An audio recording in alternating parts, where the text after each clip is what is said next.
What's up, Giga Gamers? Welcome to the Strat Chat. We're going to do another Fast 5. We're going to be looking at how 100 Thieves was able to snowball Cloud9 and how you can do it in your games. Let's check it out.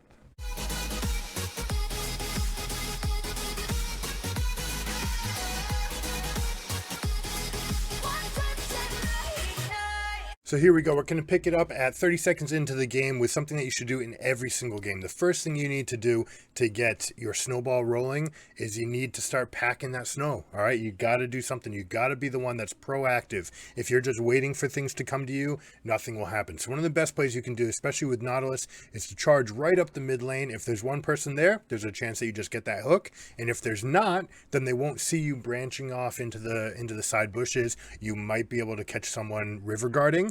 And in this case, you had Blabber, who didn't sprint out to go get a ward. He tried to stand at the edge of it. If you do click on the edge of that, you can get a little bit more vision, but it's always tough about, are they going to see me? Are they coming? And there's going to be a lot of threat. So give your opponents the chance to make a mistake. This wasn't even perfect execution. Who he misses the anchor right here, but still has enough. You have the closer hitting the Q.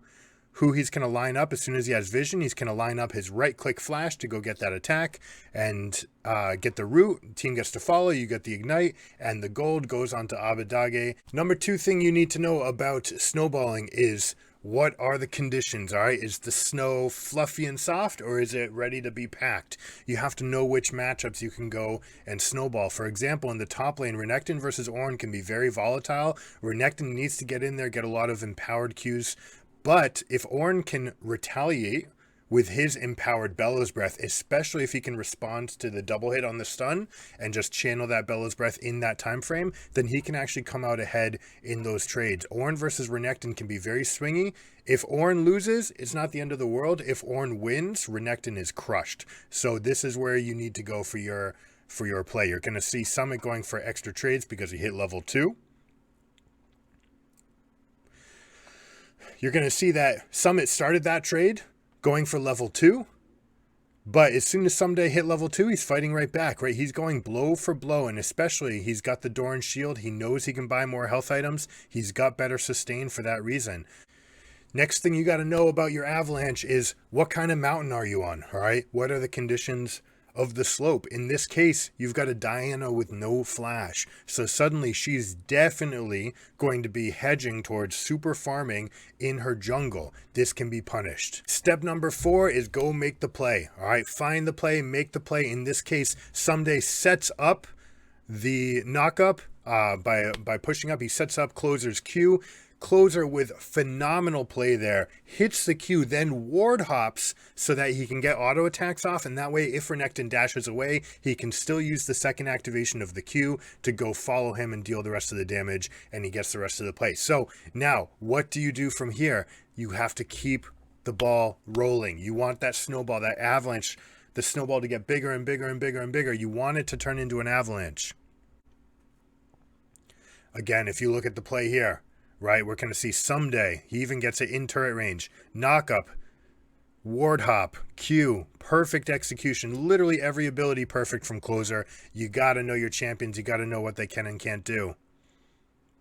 Ssumday baiting by placing the ward. And you come in, and this is the last part, the full avalanche. You come into this part of the lane, you know that you have a lead on the champion that's going to get buried. Continue to come here. It's okay if you get counter jungled.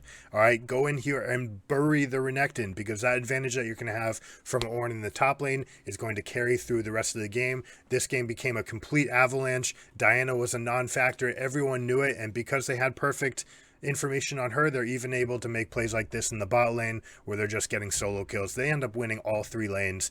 Abadage getting the first blood gets the lead in on Victor. Nautilus first, and Xayah, knowing that Diana's going to be a non-factor, and get to make the play in the bot lane. Ornn and Lee Sin comboing in the top lane. This becomes a steamroll of game. 22 minutes, done and dusted. That's how you can do it in your games. Try it out. Get that early play. Make the plays. Figure out which matchups you want to go after.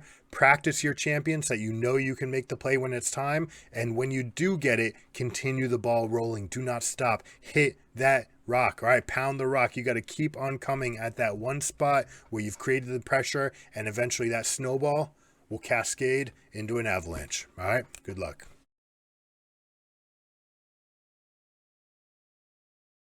Hope you guys enjoyed it. If you like this video, please consider liking and subscribing. It helps the channel out a lot. I'll catch you guys next time. Keep it surreal. Peace.